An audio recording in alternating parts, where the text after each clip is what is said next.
Kicking off the list at number 10.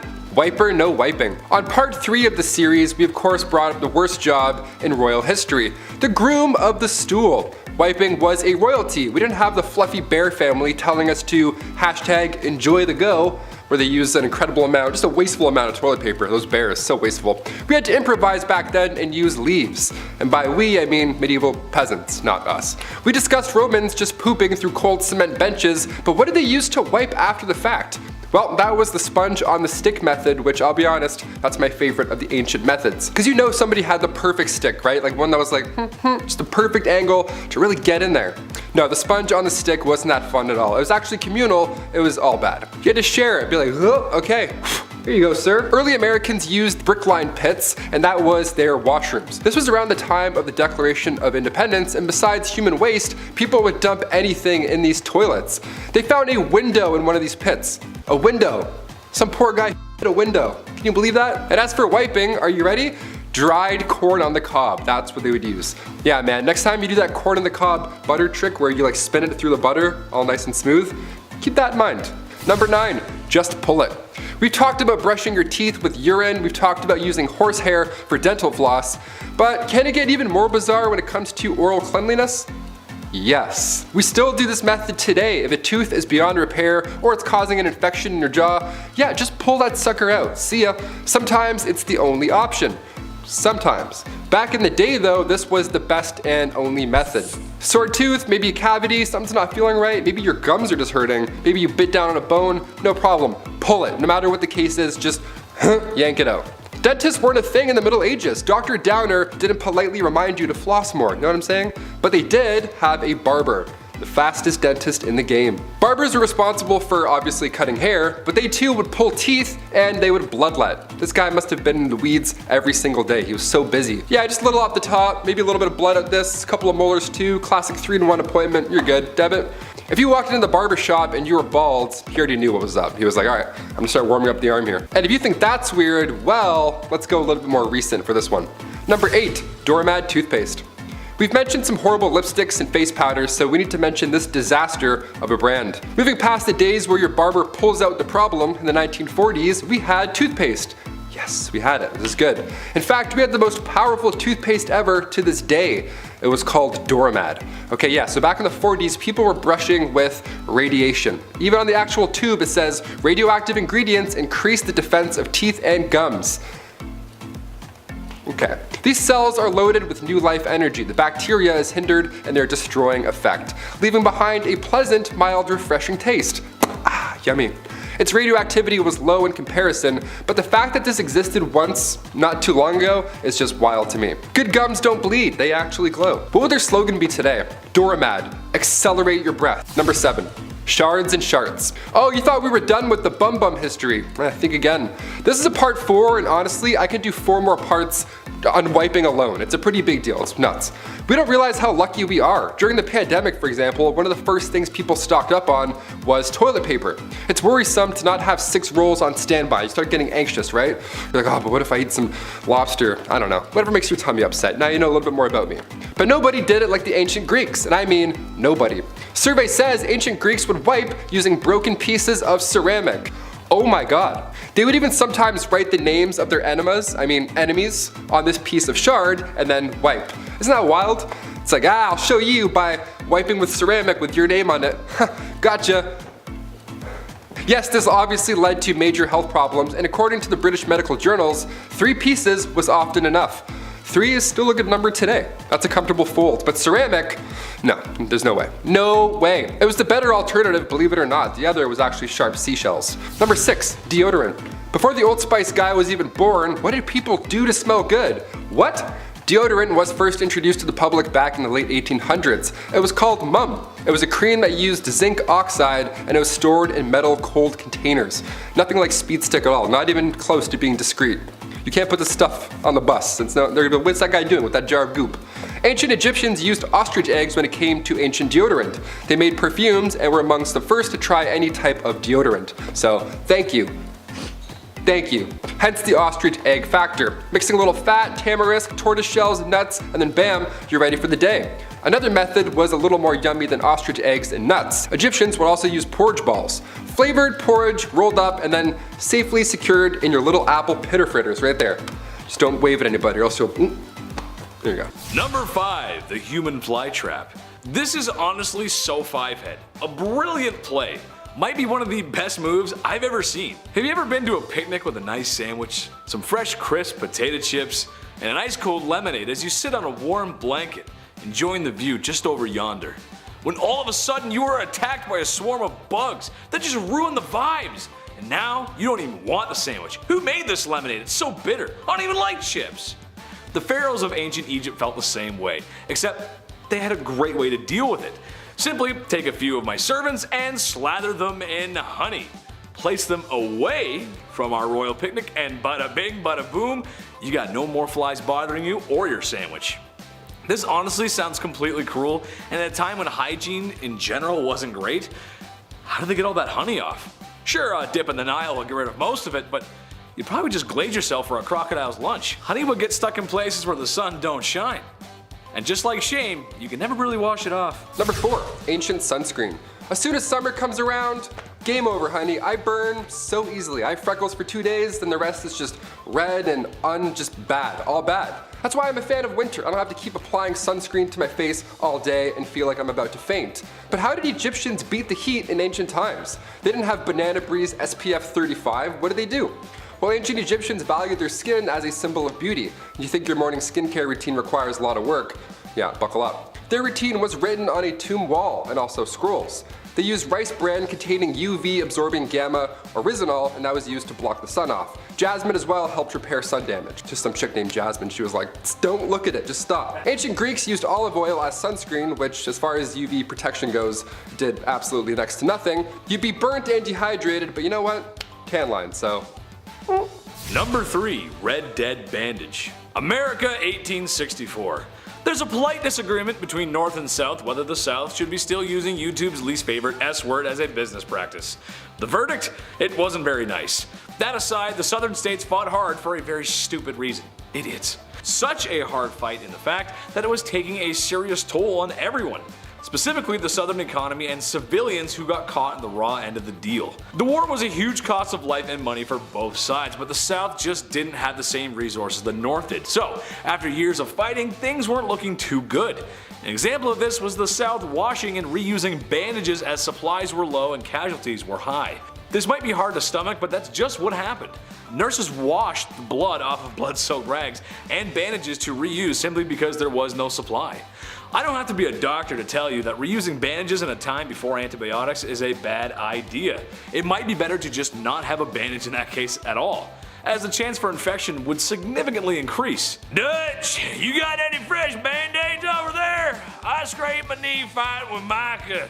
Hurts real bad. Maybe get John to kiss my boo-boo better. Number 2.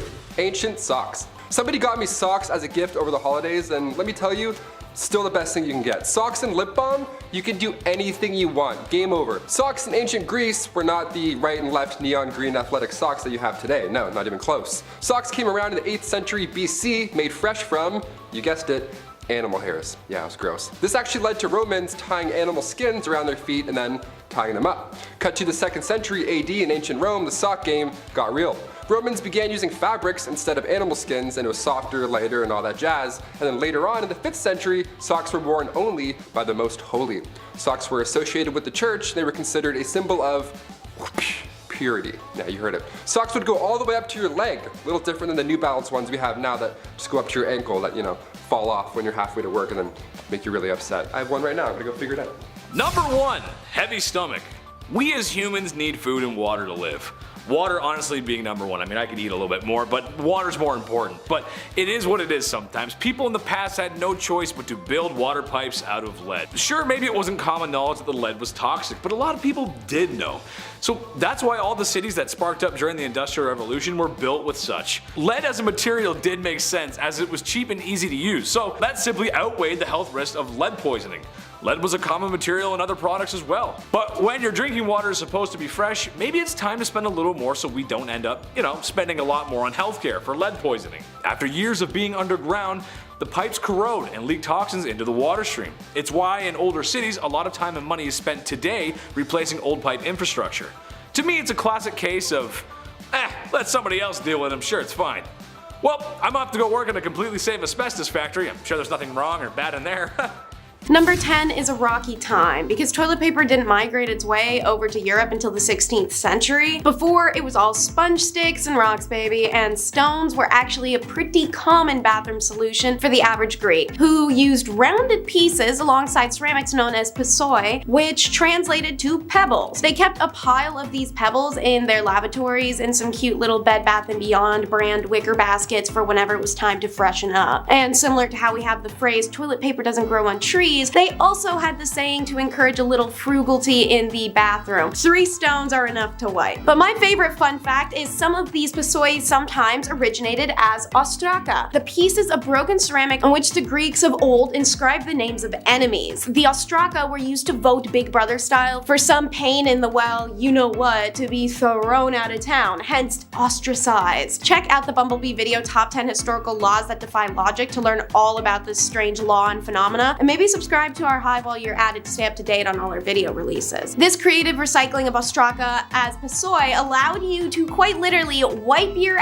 on the name and representation of someone you hate. However, the downside is that ancient Greek society had immensely high case of hemorrhoids, so you win and you lose. Number 9 is red lip, pale face, and I'd say she was breathing in snowflakes too, but there wasn't any of that in ancient Greece. At least I don't think so. While nowadays there's a massive culture of skin tanning and darkening, but in olden times it was the opposite. It was pale, pale, pale. People wanted to look like chalk, loaves of Wonder Bread. The closer your complexion was to that of HP printer paper, the better. Even if it meant the Greeks would powder their entire bodies with lead to achieve it. Now that was around 200 BC, but thankfully by 1000 BC, they'd wisened up and realized rubbing poison over their entire body maybe wasn't the vibe. So instead, they mixed it with chalk, because you know, diluted poison isn't as bad as the full thing, and then they smeared that everywhere. At least it was less deadly. After achieving the visage of freshly prepared mayonnaise, Grecian gals would then mix up some red iron deposit powder with fat or wax and rub that on her lips. And now, ice that cake with mascara. Don't worry, it's only a mixture of egg whites, resin, and ammonia. You've now achieved the supernatural glam that doesn't make you look like the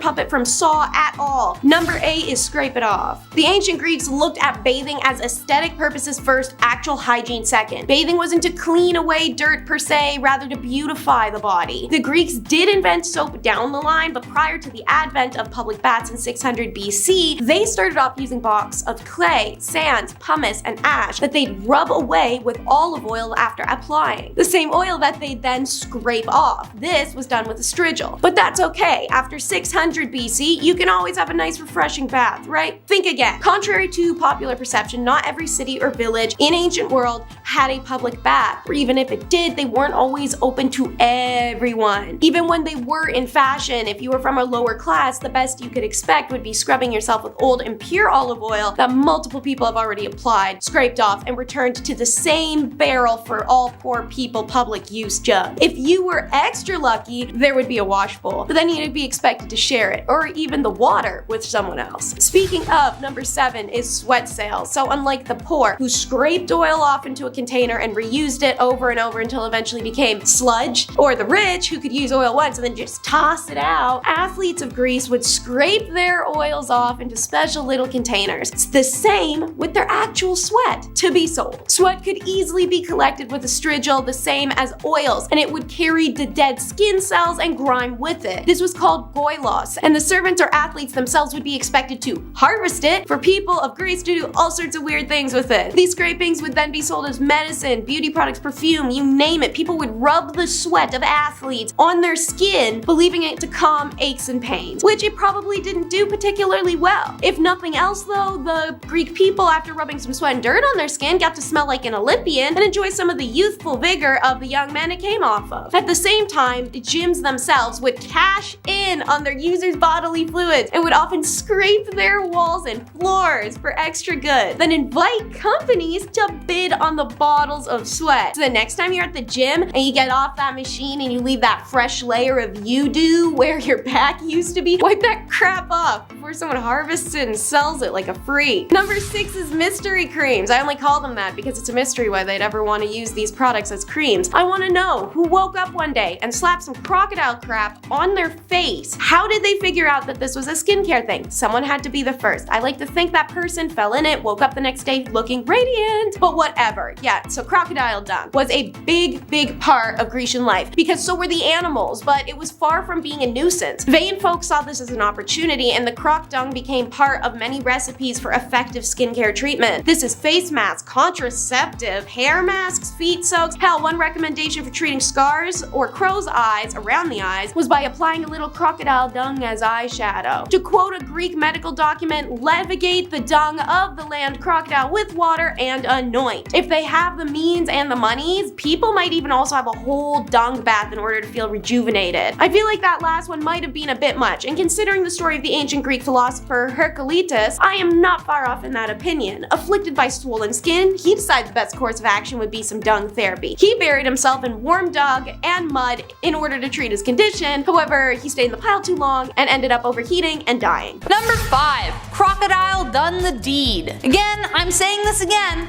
Who had the gall? Who had the damn audacity to look at a steaming pile of digested animal excrement and go, you know, that will work for insert problem here. Once again, I put the question, how the heck did we survive? But nevertheless, we are here once again to bring to you yet another animal poop cure-all, and this time it was for contraception.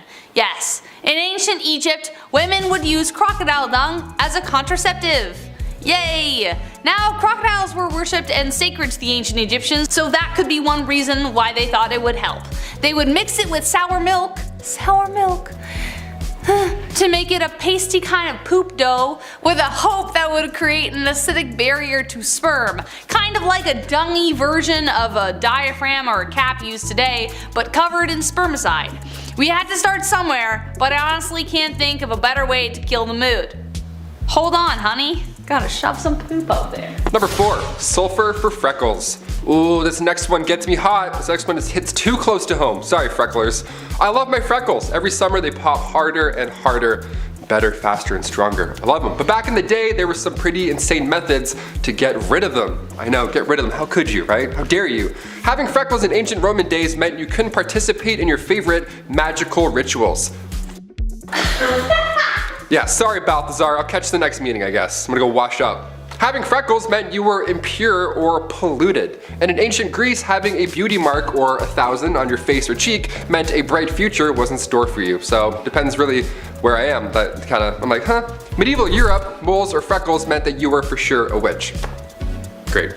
That one they're onto something a little bit. I got witchy vibes. Ancient China, if you had a red or black mole, that was actually a good sign. But a brown mole, like this one, meant grave warning signs. Eee. So depending where and when you were, that freckle that you named when you were 7 could have possibly changed your entire life. In places where freckles weren't desirable, sulfur was used daily to get rid of them. We don't recommend lathering your face with sulfur. In fact, I think magical rituals are safer. Number 3, Versailles and other palaces. Did anyone else imagine when they were a kid that they were born in the wrong era and should have been like prancing around in golden embroidered gowns in palaces, or being in a masquerade decked in velvet across the room from your secret lover?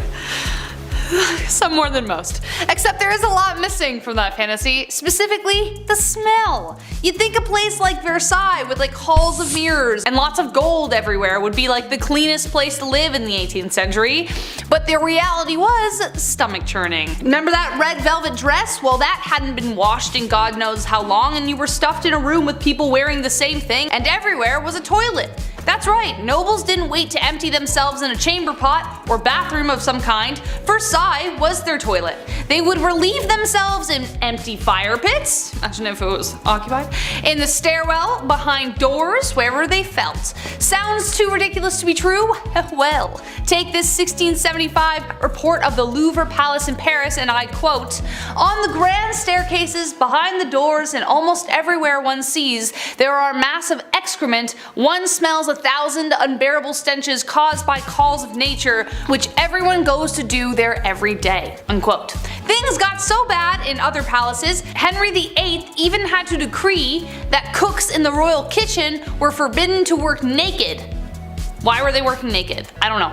Or in garments of such vileness as they do. So as for my first point, I think I was born in precisely the right era. Number 2, finger food. You ever go to somebody's house for dinner and they have like 15 forks laying in front of you, just way too many utensils for no reason. That's why I like nachos, okay? It's not intimidating. Burgers aren't intimidating. You can just eat with your hands and get messy. It's easier.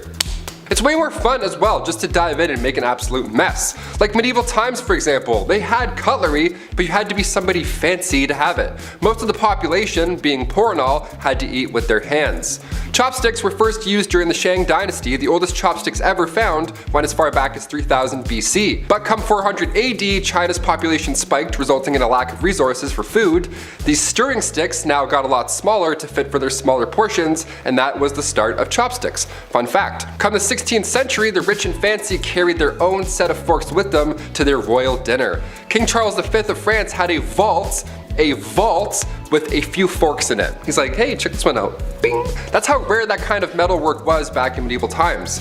I bring plastic forks to work. Does that count for something? I have like 2 in my backpack, maybe 3. Number 1, and last but not least, a gong farmer. Adding to that fantasy I spoke about earlier, living in a castle with a glistening, sparkling moat. What moat could you want? Well, I'm sorry to say that moats often doubled as toilets. Very often when castles were built, the toilets would be built high up in the castle, hanging over the moat so that it would just drop right in there. But another way they would deal with their droppings was to build a toiletry over a cesspit, kind of like an outhouse, or kind of exactly like an outhouse. Except at one point the cesspit would fill up. Enter the hero of the hour. Today we have people with machines who do it. Somebody actually had to go in there and do it himself with their bare hands. Friends, remove your hats in honor of the gong farmer. Their job was to get on in there, shovel it out by hand, and ferry it to a spot where they could bury it. It was a dangerous job for a multitude of reasons, the top ones including the pits were often riddled with disease, and they were often quite deep. So as a result, they were paid very well for the time to sweeten the fact that no one would go near them, so they would be forever alone. But even then, lives were lost. One man by the name of Richard the Raker fell into one and drowned. What a way to go. Number 10, not bathing. Let's start off strong. So obviously hindsight is 2020. We know a lot more about personal hygiene now than we did, then and as well in like middle school, because high school locker rooms, what the heck. Without the knowledge of germs and disease, not bathing seemed like the logical next step for a lot of people, even though it made you smelly as all heck. When the Pilgrims arrived in Native America on the Mayflower, the indigenous tribes often referred to their horrid smell. An account from a member of the Patuxet Nation even tried to convince them to start washing themselves. They were like, come on guys, it's enough. They washed their hands and faces, but they rarely washed their whole bodies.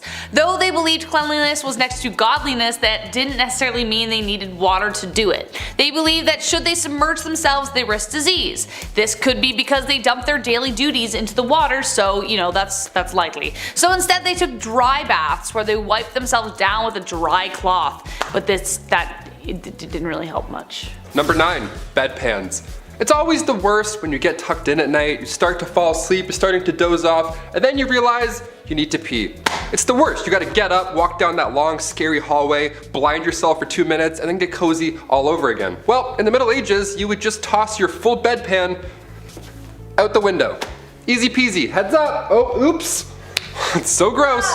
Or sometimes, if you were feeling a little lazy, this was also common, you would use the bedpan and then just slide it back underneath your bed and go right back to sleep. If anybody ever gives you shit for having cups in your room, show them this video, show them this history. You're fine, you're not that bad.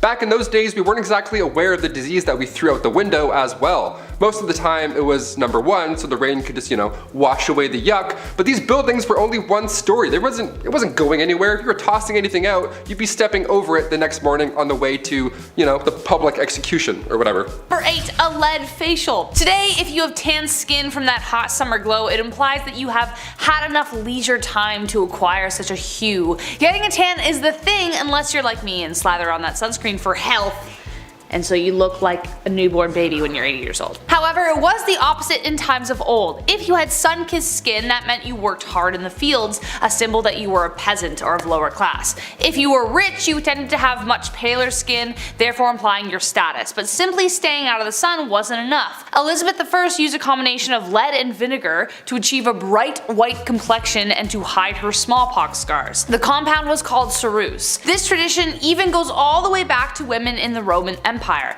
A well-known actress named Kitty Fisher was also said to have died from the material as it slowly poisoned her with daily use. The material would add blisters, so she'd put more on to cover it up. Same with Elizabeth, and yes, slowly you understand. Number 7. Victorian Laundry Day. You spill some mustard on your shirt today, that stain will be gone by the time you get home. We're pretty advanced when it comes to quick stain removal today, but like the Romans, which I'll talk about later, it wasn't always smooth sailing. Take the 18th century for example. When Laundry Day came around, it was an event. It was like an ultimate chore. They had to take daylight in consideration and plan their washing days, as in more than one. The Victorian era was exhausting. They would soak their clothes overnight, then the next day would be spent soaping them up, boiling them, rinsing, soaping again, rinsing again, maybe soap one more in case, there's too much pee-pee, and then rinsed another time, wrung out, mangled, laid out to dry. Hence the sunlight timing, starched and then slowly ironed.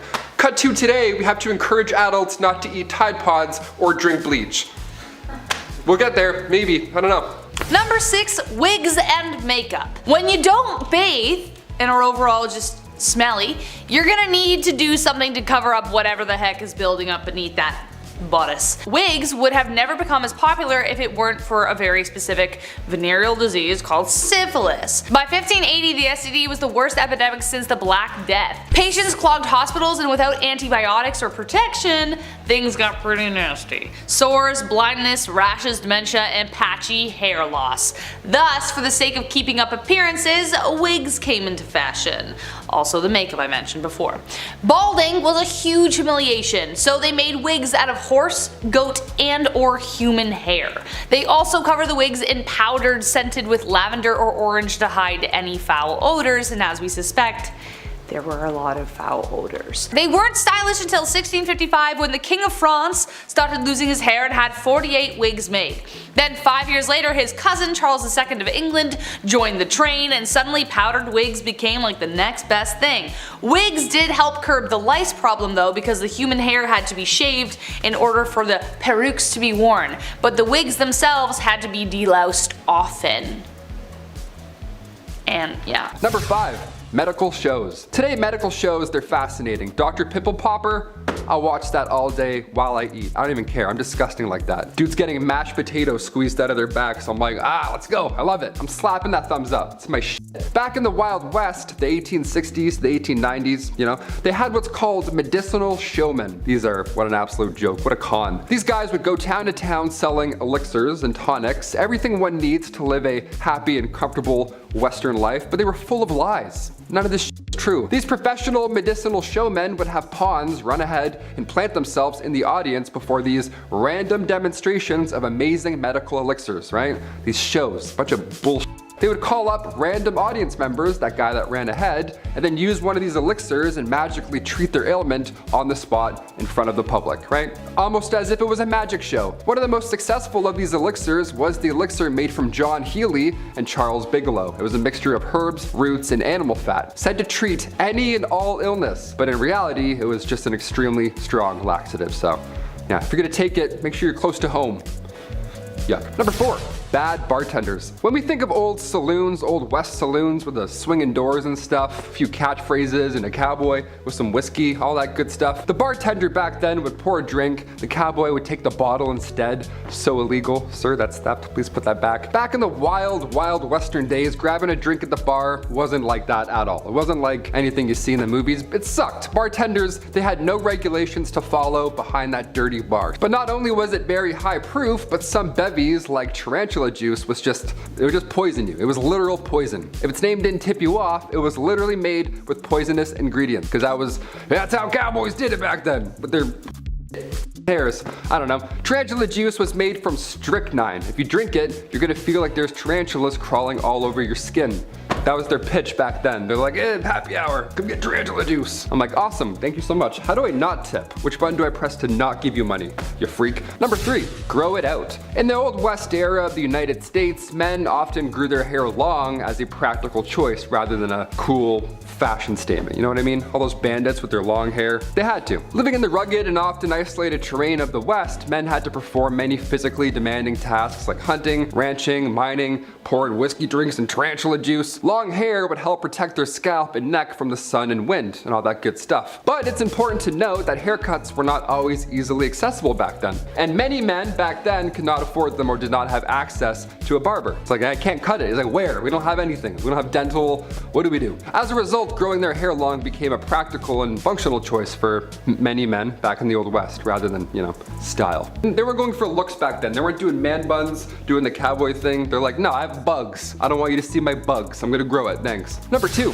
outhouses. This one here stinks. In the Wild West, outhouses were sadly common as indoor plumbing was not yet available. They didn't think of that yet. So these structures were often simple and consisted of a small building, if you want to call it that, with a hole in the ground for your waste disposal, if you want to call it that. Now, due to the unsanitary conditions and lack of proper waste management and knowledge knowledge about germs and stuff, outhouses could attract a variety of insects and other pests, and it was just bad to go in there. Flies, mosquitoes, other bugs that were commonly found in and around these structures, and they could potentially transmit diseases to humans. So if you're in there, you really get your business done and then get out. You don't want to waste time. You're not checking any tweets while you're in there, that's for sure. Despite the unsanitary conditions of an outhouse, they were a necessary part of daily life in the Wild West. And people learned to tolerate the bugs and just deal with it because they're like, you know what, this is better than going on outside. Whatever's going on out there, we're good. Close that up. One time I went to a cottage when I was younger and my mom didn't tell me that they had only an outhouse. No running water the entire week. I was like, awesome, let's turn around, I guess. I'm not doing that. I held it for like 7 days straight. It was a nightmare. And finally, number 1, broken bones. I'm lucky enough to have never broken a bone. I mean, knock on all the woods. But what if you did back in the old Western days, right? Then what would happen? But is a cowboy gonna heal you up? No. What if you were trying to learn a kickflip and you broke your leg? Then what? What are you gonna do? If the dental plan was any indication, it's not pretty, not a lot of options. In the Old West, broken bones were a common occurrence, particularly among those who worked in physically demanding jobs, like ranchers, miners, cowboys, around livestock. Those things kicking you randomly, something's gonna break. Treatment options were limited and often relied on first aid techniques, splinting the affected area with whatever materials were available, such as wood, cloth, or even animal hides. It sounds crazy, but back then that was really the only method for immobilizing broken bones. Pain relief, that was only provided with natural remedies, such as opium or willow bark tea, so you're gonna feel that entire healing process. It's gonna suck. More serious fractures, like ones that, go through the skin, those require the attention of a doctor or a surgeon. However, those medical professionals back then were not always available in the remote areas of the Wild West. No helicopter's gonna come in and grab you and then take you out. No, you're basically fucked more often than not. Starting with trick number 10, Queen Caroline, the clothed bather. So I'm not gonna lie, like 80% of this list is gonna be bath specific because for some reason, royals got really weird with that. When Caroline arrived in England as Princess of Wales in 1714, she amazed the court with her regular bathing habits. She liked her skin and gowns to be clean and her servants well manicured, a completely unheard of requirement in the time. What can I say? In the 17th century, bathing was controversial. There was 2 sides to the debate. One that said that bathing was healthy, and the other that argued it could damage your health, except in the most carefully prescribed circumstances. Now, her frequent bathing isn't subject of this section, per se, because we don't perceive that as uncommon today. The commentary is actually going to be how Caroline would bathe with clothing on. Not like those big old elaborate ball gowns, but in like a boxy slip, yeah. Wet but fully clothed, she would have been dunked with warm water, rubbed with flannel cloths, and treated with soap solutions and cosmetic preparations like Maydew, or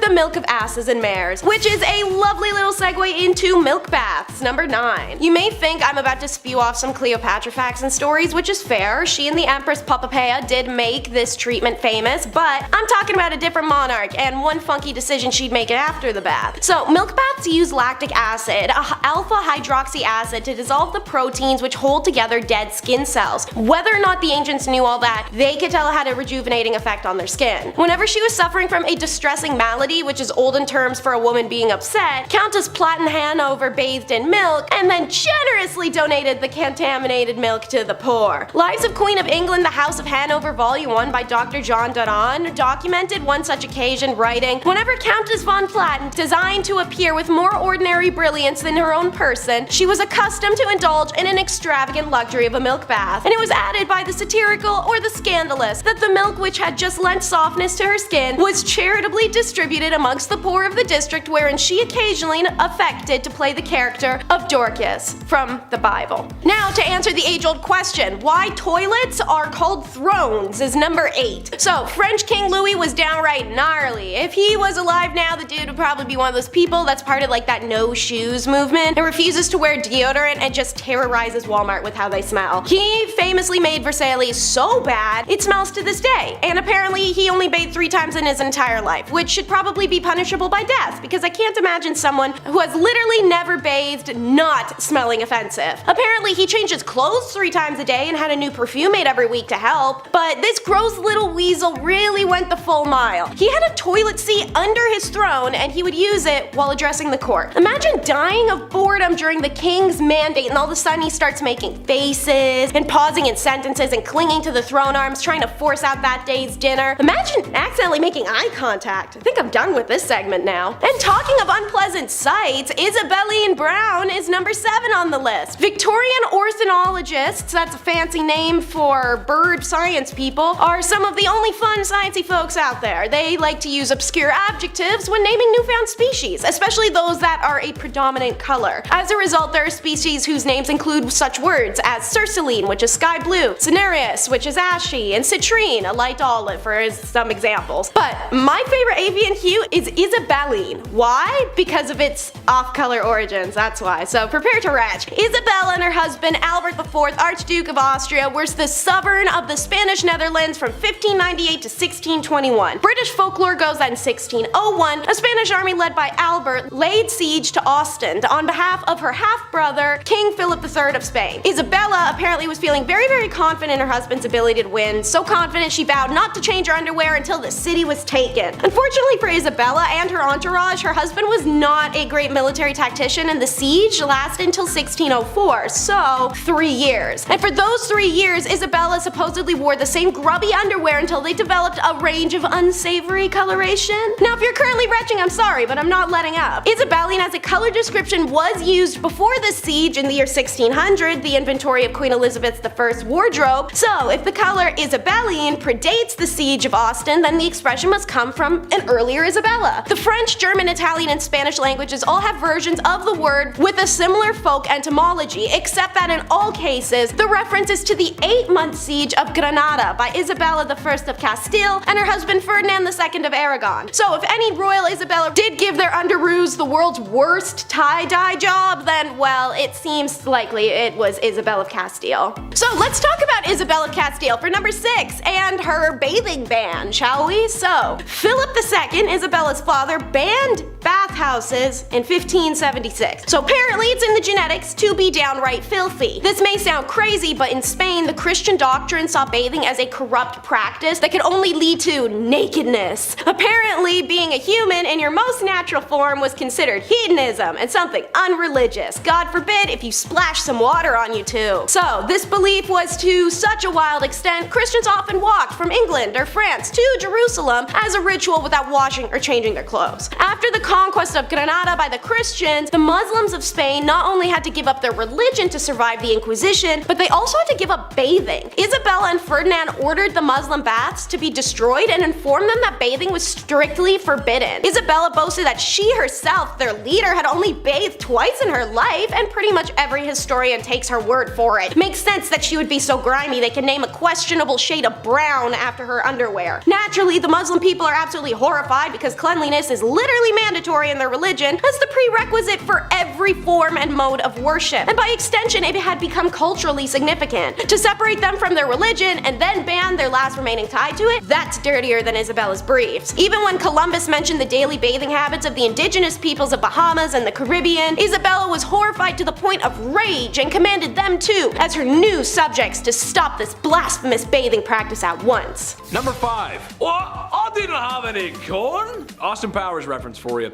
You know the character I'm talking about, I can't say it. Here's a hygiene product that just makes me question life. The very fabric of our existence. Whether it was the Big Bang or the almighty creator, there's just no way this was ever meant to happen. It doesn't make any sense. One day, somebody was walking along the Nile River and was unfortunate enough to step in crocodile droppings. Now, most people would say gross and move on. Oh, no, not the people of ancient Egypt.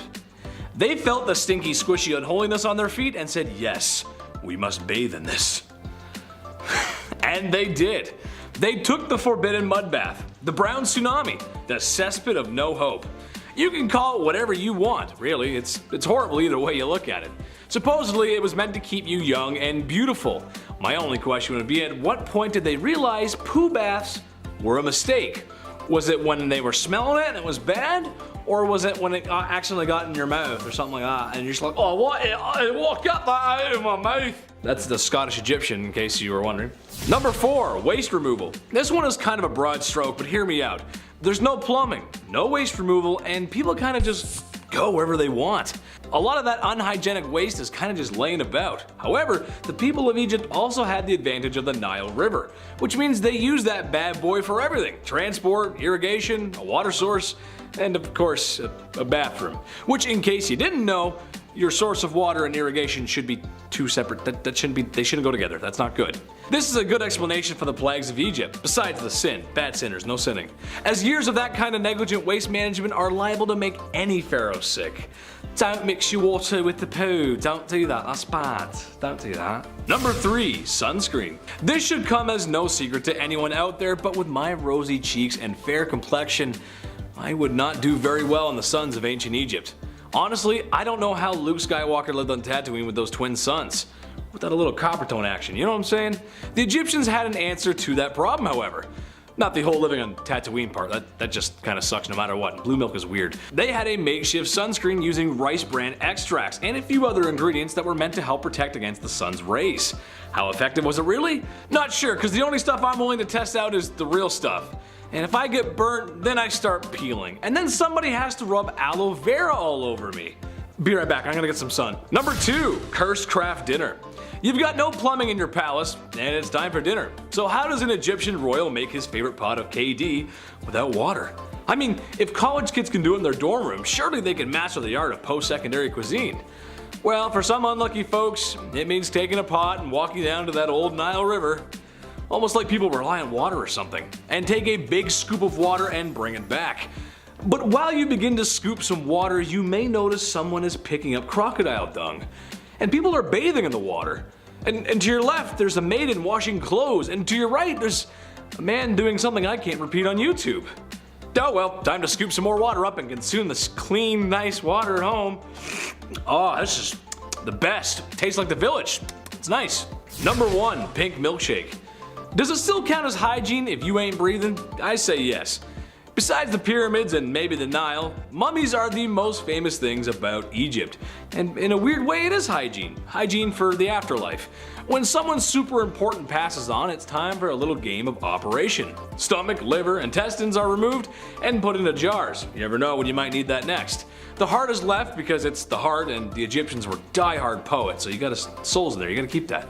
The most grim process to me, however, is turning the human brain into a forbidden milkshake by mashing it with a small spike and then draining it out in what must have been the grossest waterfall ever. Oh god, oh god, that's so gross.